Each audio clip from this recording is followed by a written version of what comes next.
Hello, today we are on day 2 of the Summer Sculpt 5-day challenge. Well done to you. Hope you're feeling good after yesterday's session. Today we are coming down onto the mat to work on our core and some breathing exercises to activate your pelvic floor. So it's all slow and steady work.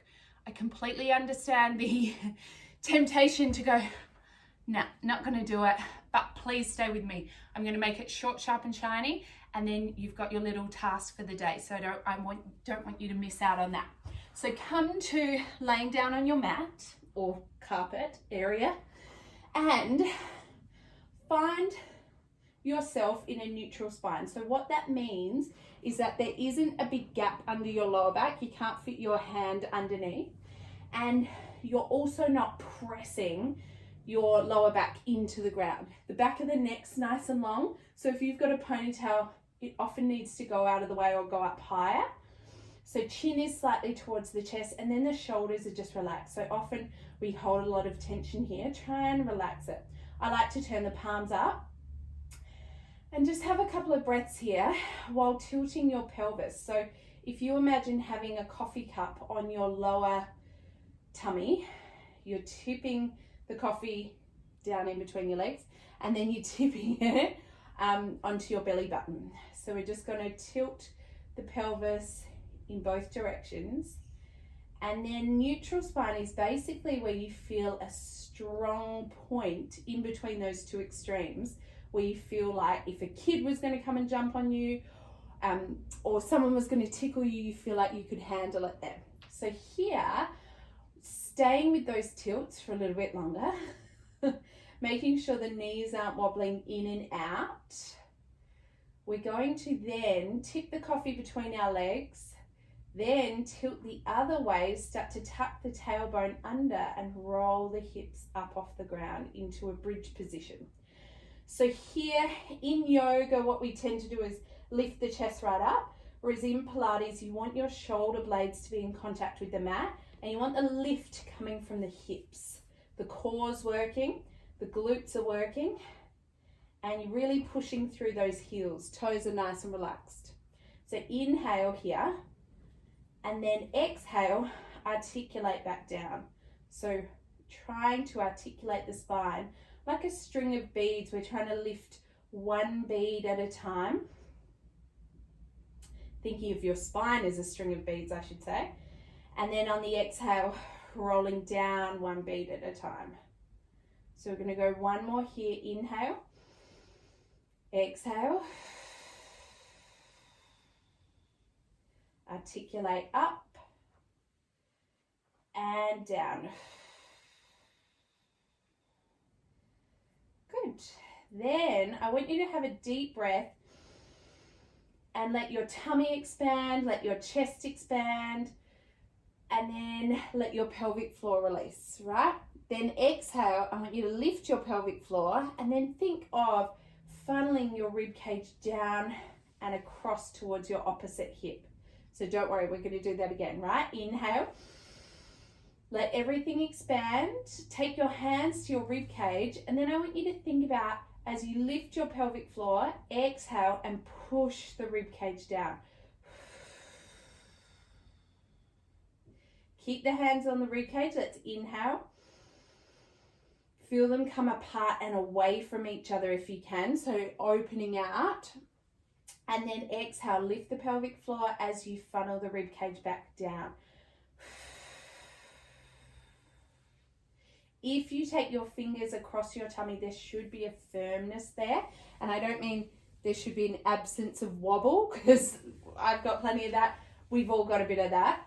But there's a firmness underneath. You can feel a bit of feedback there. So with that, I want you to practice one more time. So no tensing through the neck. We're going to inhale, exhale, lift the pelvic floor, funnel the rib cage, and then now we're going to bring one knee up to tabletop and then lower it down. So inhale and then exhale.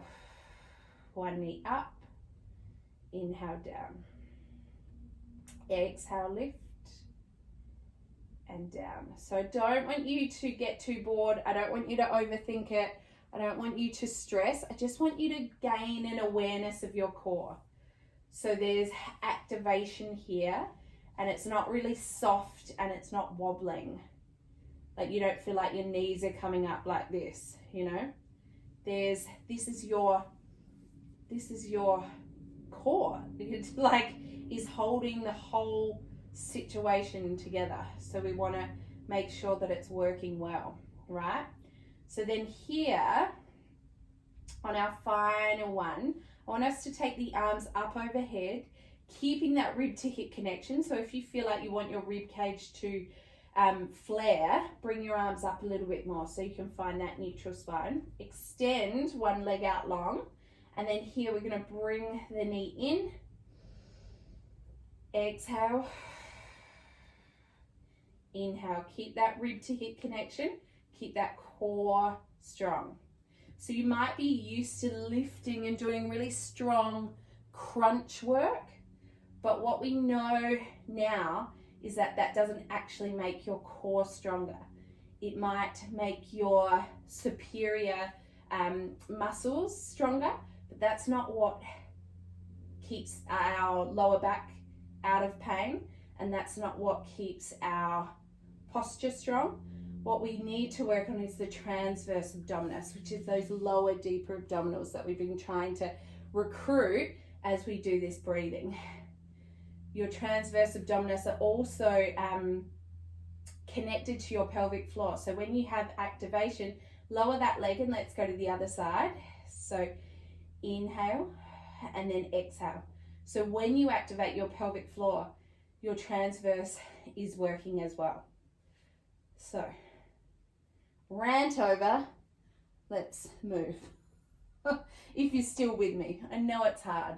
I do understand. It is hard and boring, but really, really, I always say with Pilates, a little bit of boredom at the beginning can really set you up for success long term, which is just such a, like, I'm just such a mum now, right? All right, let's go for 6. Inhale, focus on that breath to get a little bit more core activation.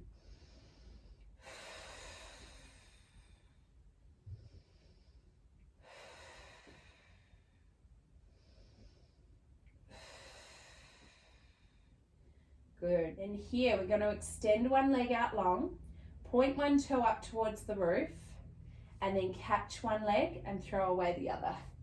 Catch one leg and throw away the other. Good. If you need to keep your knees bent, in here you can. That makes it a little bit more gentle. And you really need to recruit your lower, deeper abdominals that we've been talking about. You want to make sure that either way, you're not tensing through the neck and shoulders. You're breathing.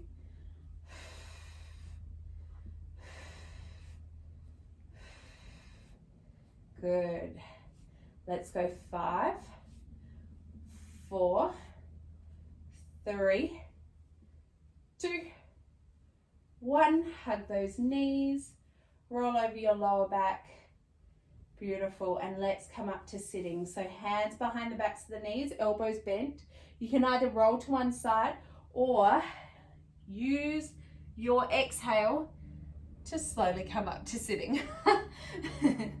All right, come into side lying here. So we're propped up on one elbow, one hand's on the hip, and then these knees are bent, and the top leg is going to just extend, lift, and lower.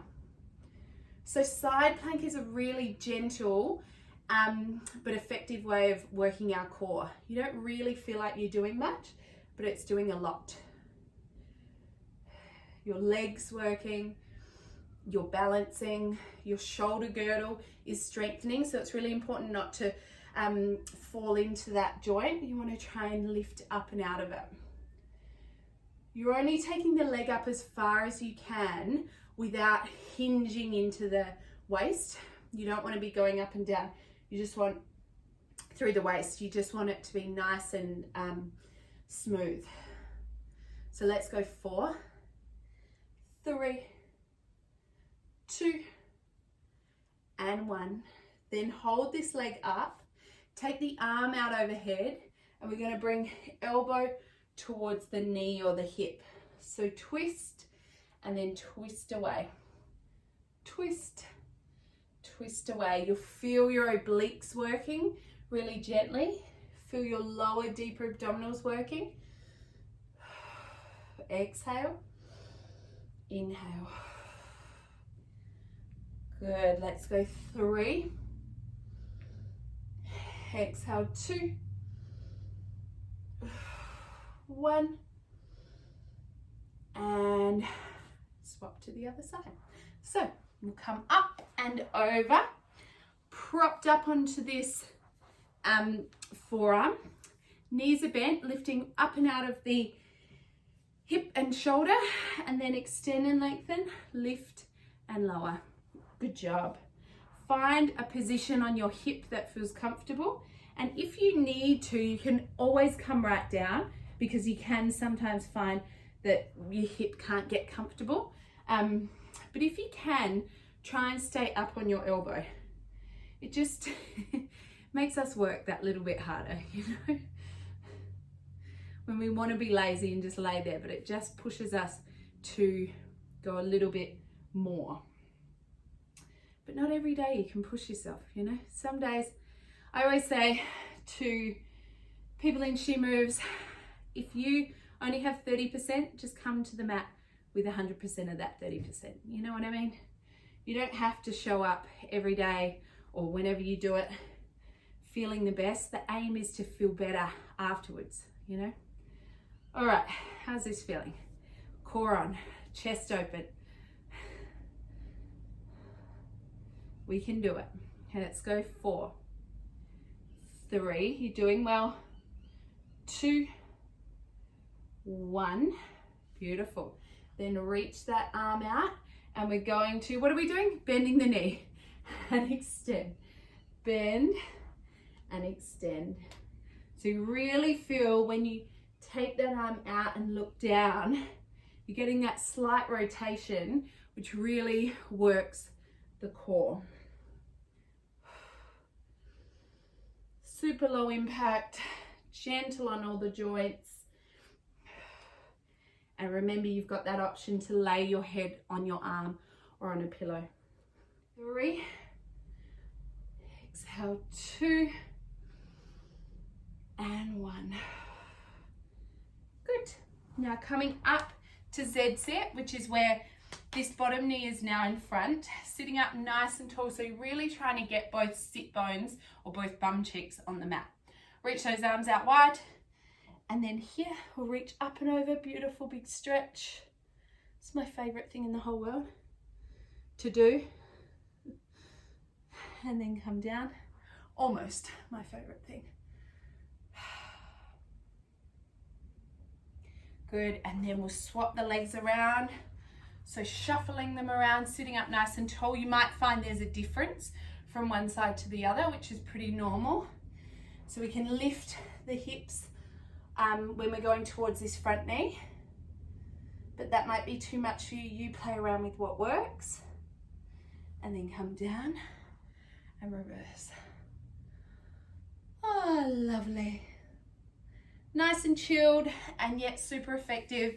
And you know, it always brings that little bit of burn. So congratulations to you for finishing day 2. Today, your after class focus is plants on your plate. So can you add a serve of vegetables to your day somehow? Can you add them to every meal today? Whatever you have, or tomorrow if you're doing this at night. This is about imperfect action. So we are not here to clean eat and be perfect and put our food on Instagram necessarily. You can if you want, and I would love to see your plants on the plate actually. But the point is that imperfect action is what gets us to where we want to be long term. So we all tend to get tripped up in trying to be perfect, trying to eat well, trying to do all the right things, rather than taking small, slow steps towards where we want to go. So today, can you just add 1 vegetable or 1 cup of vegetables? There's a whole lot of ideas in the snack section in the workbook, but it's just tiny little things that add up to become a new normal over time. So what can you add today? Just one veggie. Plants on your plate. Remember, hydrate. Plants on your plate. Hydrate. Plants on your plate. It's the She Moves motto. High five. Well done. I'll see you tomorrow.